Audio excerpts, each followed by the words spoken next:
रामनवमी हा केवळ एक सण नाही, तर या ब्रह्मांडात घडलेला सर्वात मोठा चमत्कार आहे. ज्या नावाने साधे दगडही समुद्राच्या पाण्यावर तरले, त्या साक्षात परब्रह्माचा पृथ्वीवर अवतरण्याचा हा महामंगल दिवस.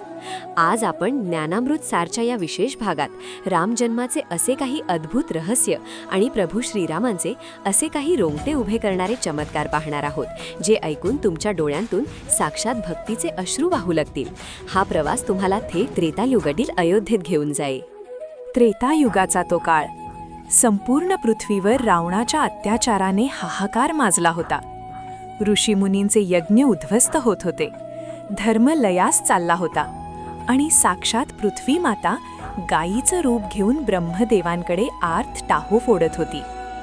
जेव्हा जेव्हा धर्माला ग्लानी येते, तेव्हा मी अवतार घेतो, हे भगवद्गीतेतील वचन श्रीकृष्णांनी नंतर दिले असले तरी त्याचे पहिले आणि सर्वात मोठे उदाहरण म्हणजे राम अवतार.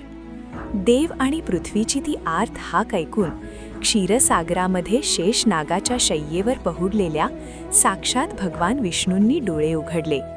त्यांनी मंद स्मित करत देवतांना अभय दिले आणि घोषणा केली, मी अयोध्येचा चक्रवर्ती सम्राट दशरथाच्या पोटी मनुष्याच्या रूपात जन्म घेईन. हा केवळ एका बालकाचा जन्म नव्हता, तर हे अनादि अनंत निर्गुण निराकार परब्रह्म सगुण रूपात साकार होणार होते. विश्वाच्या कल्याणासाठी, मर्यादेची स्थापना करण्यासाठी आणि भक्तांच्या उद्धारासाठी श्रीहरींनी हा महान संकल्प केला होता. तिकडे अयोध्येत राजा दशरथ सर्व सुख समृद्धी असूनही अत्यंत दुःखी होते.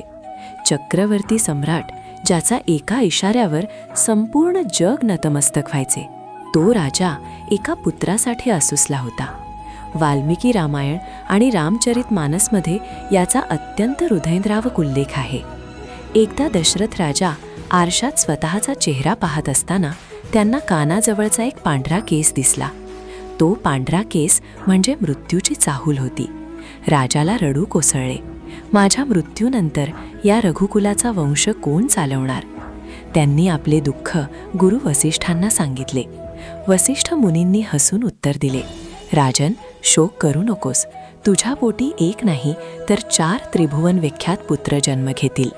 शृंगी ऋषींच्या अध्यक्षतेखाली पुत्रकामेष्ठी यज्ञ सुरू झाला. यज्ञाच्या शेवटच्या आहुतीवेळी साक्षात अग्निनारायण यज्ञकुंडातून प्रकट झाले. त्यांच्या हातात सुवर्णाचे पात्र होते, ज्यात साक्षात ईश्वरी प्रसादाची खीर होती. हा तोच नैवेद्य होता ज्यातून साक्षात नारायणाचे 4 अंश या पृथ्वीवर अवतरणार होते. अग्निदेवाने दिलेला तो दिव्य प्रसाद दशरथ महाराजांनी अत्यंत श्रद्धेने स्वीकारला. राजाने तो प्रसाद आपल्या 3ही राण्यांना, कौसल्या, सुमित्रा आणि कैकई यांना वाटून दिला. तो प्रसाद ग्रहण करताच 3ही राण्यांच्या चेहऱ्यावर एक अलौकिक तेज पसरले.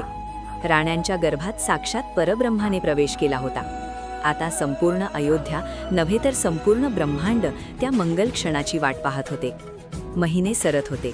निसर्गातही अद्भुत बदल घडून येत होते. नद्यांचे पाणी अधिक निर्मळ झाले होते. वृक्ष फुलांनी फळांनी बहरले होते आणि स्वर्गातील देवताही आकाशात गर्दी करून अयोध्येकडे डोळे लावून बसले होते.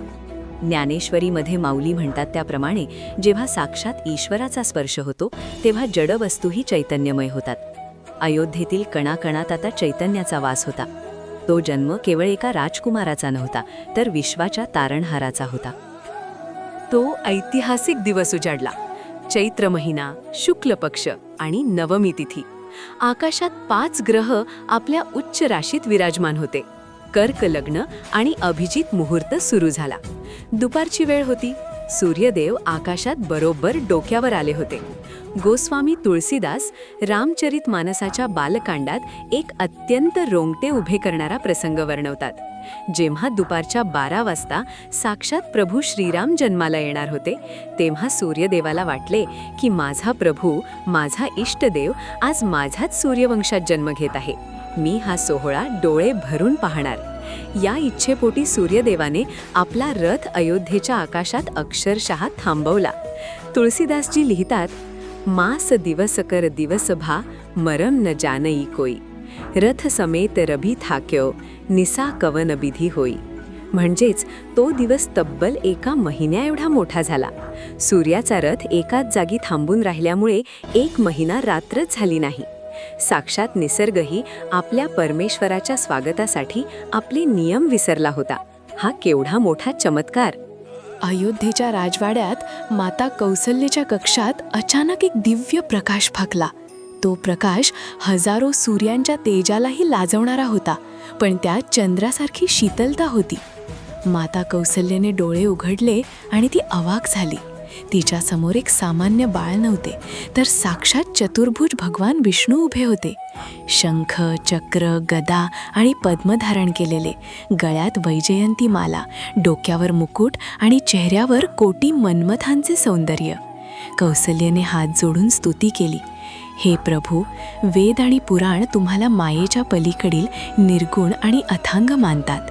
माझ्यासारख्या सामान्य स्त्रीच्या पोटी तुम्ही हे रूप घेऊन आलात, हे माझे केवढे भाग्य. पण प्रभू, मला हे तुमचे चतुर्भुज ईश्वरी रूप नको आहे. मला तर माझ्या कुशीत खेळणारे, रडणारे बाळ हवे आहे. भक्ताची ही इच्छा ऐकून देवाने लगेचच त्या विराट रूपातून एका छोट्या गोजिऱ्या बाळाचे रूप धारण केले आणि तो बालराम रडू लागला. विश्वाचा नियंता भक्ताच्या प्रेमापोटी चक्कर रडू लागला होता. राम या 2 अक्षरांमध्ये संपूर्ण विश्वाचे रहस्य दडलेले आहे. संत कबीर आणि संत तुकाराम महाराजांनी राम नामाची अगाध महिमा गायली आहे. शास्त्रानुसार रा हा अग्नी आणि सूर्याचा बीजमंत्र आहे, जो आपल्या आतील पापांना, अज्ञानाला आणि विकारांना जाळून भस्मसात करतो. आणि म हा चंद्राचा बीजमंत्र आहे, जो आपल्या मनाला शांती, शीतलता आणि अमृत प्रदान करतो. साक्षात भगवान शिव कैलासावर सतत डोळे मिटून कोणाचे ध्यान करतात? तर ते सतत राम राम राम हाच जप करतात. श्री राम राम रामेती रमे रामे मनोरमे, सहस्रनाम तत्तुल्यम रामनाम वरानने. शिवजी माता पार्वतीला सांगतात की विष्णू सहस्रनाम, विष्णूची 1000 नावे एकदा घेतल्यावर जे पुण्य मिळते ते केवळ एकदा राम म्हटल्याने मिळते. ज्ञानेश्वर माऊलीही म्हणतात, रामकृष्ण नामी उन्मनी साधली. ज्याने राम नाम हृदयात धरले त्याला साक्षात परब्रह्माची प्राप्ती झालीच म्हणून समजा. श्रोतेहो, प्रभू श्रीरामांची ही अगाध लीला आणि ही दिव्य प्रसंग ऐकताना तुमच्याही अंगावर नक्कीच शहारे आले असतील. आपला हिंदू धर्म, आपले शास्त्र आणि आपल्या संतांचा इतिहास अशाच अनेक रोंगटे उभे करणाऱ्या चमत्कारांनी आणि ज्ञानाने भरलेला आहे. जर तुम्हाला हे आध्यात्मिक रहस्य, ही शुद्ध भक्ती आणि आपल्या शस्त्रांमधील हे ज्ञानामृत असेच पुढेही ऐकायचे असेल तर आत्ताच आपल्या ज्ञानामृत सार या यूट्यूब चॅनलला सबस्क्राईब करा. हा केवळ एक चॅनल नाही, तर हे ईश्वराच्या चरणी लीन होण्याचे एक माध्यम आहे. तुमचे एक सबस्क्रिप्शन आम्हाला असाच सखोल अभ्यास करून तुमच्यापर्यंत हा दैवी ठेवा पोहोचवण्याची प्रेरणा देते. चला तर मग या राम भक्तीच्या महासागरात आणखी खोलवर डुबकी मारूया आणि राम नामाचा एक असा सत्य चमत्कार पाहूया जो विज्ञानालाही थक्क करून सोडेल. त्रेतायुगात राम जन्माला आले, पण राम नामाचे चमत्कार कलियुगातही घडत आहेत. 17व्या शतकातील ही एक पूर्णपणे सत्य आणि इतिहासात नोंद असलेली घटना आहे, जी ऐकून तुमचा राम नामावरील विश्वास 1000 पटींनी वाढेल. दक्षिण भारतातील भद्राचलम, सध्याचे तेलंगणा, येथे कांचरला गोपन्ना नावाचा एक महसूल अधिकारी होता. तो प्रभू श्रीरामांचा निस्सीम भक्त होता. रामावरील त्याच्या अथांग प्रेमामुळे लोक त्याला भद्राचलम रामदास असे म्हणू लागले. तो ज्या राज्यात काम करत होता त्या गोलकोंडा राज्याचा शासक होता सुलतान अबुल हसन तानाशहा. गोपन्ना महसूल गोळा करायचा खरा, पण त्याचे मन सतत श्रीराम जय जय राम या जपात रमलेले असायचे. एकदा त्याने भद्राचलम येथील एक जुने पडक्या अवस्थेतील राम मंदिर पाहिले आणि त्याच्या भक्तीने पेट घेतला. त्याने ठरवले की आपल्या प्रभूसाठी एक भव्य मंदिर तो उभारेल. स्वतःच्या जवळची सर्व संपत्ती राम मंदिराच्या उभारणीसाठी लावली, पण ती पुरेशी नव्हती. मग त्यांनी राज्याच्या खजिन्यातील महसुलाचे 6 लाख सुवर्णमुद्रा, सोन्याची नाणी राम मंदिरासाठी आणि रामाच्या दागिन्यांसाठी वापरले. त्यांचा असा भाबडा विश्वास होता की सगळी संपत्ती रामाचीच तर आहे. जेव्हा राम देईल तेव्हा मी राजाचे पैसे परत करेन. भद्राचलमचे भव्य राम मंदिर उभे राहिले. रामासाठी सीतामाईसाठी सोन्याचे दागिने बनवले गेले. पण जेव्हा ही बातमी सुलतान तानाशहाला समजली तेव्हा तो प्रचंड भडकला. त्याने लगेचच रामदासांना बेड्या ठोकून गोलकोंडा किल्ल्याच्या अंधाऱ्या आणि भयानक तुरुंगात डांबण्याचे आदेश दिले. रामदासांना अमानुष यातना देण्यास सुरुवात झाली. जोपर्यंत 6 लाख सुवर्णमुद्रा सरकारी खजिन्यात जमा होत नाहीत तोपर्यंत त्याला रोज चाबुकाचे फटके मारण्याची शिक्षा सुनावण्यात आली. गोलकोंडा किल्ल्याची ती काळकोठडी अत्यंत भयानक होती. रामदासांना जड साखळदंडांनी बांधले होते. रोज सकाळी त्यांना चाबुकाने निर्दयपणे मारले जायचे. त्यांच्या पाठीतून रक्त भळभळून वाहायचे. 12 वर्षे, होय तब्बल 12 वर्षे रामदास या नरक यातना भोगत होते. पण आश्चर्य म्हणजे प्रत्येक चाबुकाच्या फटक्याबरोबर त्यांच्या तोंडातून आक्रंदनाऐवजी राम राम हाच ध्वनी बाहेर पडायचा. याच अंधाऱ्या कोठडीत त्यांनी रामासाठी अनेक हृदयद्रावक कीर्तने आणि अभंग रचले. शेवटी त्यांचा संयम तुटला.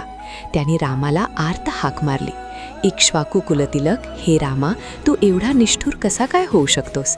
मी माझ्यासाठी नाही तर तुझ्यासाठी आणि सीतामाईसाठी दागिने बनवले आणि तू मला या हालपेष्टा सोसायला सोडून दिले आहेस. जर तू खरा असशील तर ये आणि मला यातून सोडव. ही हाक इतकी भेदक होती की तिने साक्षात वैकुंठाला हादरून सोडले. ती रात्र गोलकोंडा किल्ल्यावर नेहमीसारखीच होती, पण आकाशात काहीतरी वेगळेच घडत होते. मध्यरात्रीची वेळ. सुलतान तानाशहा आपल्या महालात कडेकोट बंदोबस्तात झोपला होता.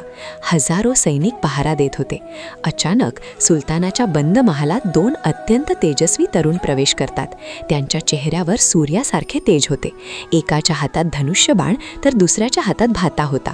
सुलतानाला जाग आली. तो घाबरून ओरडणार इतक्यात एका तरुणाने मधुर आवाजात सांगितले, घाबरू नकोस तानाशहा, आम्ही रामदासाचे सेवक आहोत. माझे नाव रामसिंग आणि हा माझा भाऊ लक्ष्मण सिंग. रामदासाने जे 6 लाख सुवर्णमुद्रा घेतले होते ते आम्ही परत करण्यासाठी आलो आहोत. असे म्हणत त्यांनी सुलतानाच्या बिछाण्यावर सोन्याच्या नाण्यांची अक्षरशः रास ओतली. त्यांनी सुलतानाकडून रामदासाच्या सुटकेची पावती, रसीद घेतली आणि जसे ते आले तसे ते बंद खोलीतून अदृश्य झाले. सुलतान थक्क होऊन त्या सोन्याच्या नाण्यांकडे पाहतच राहिला.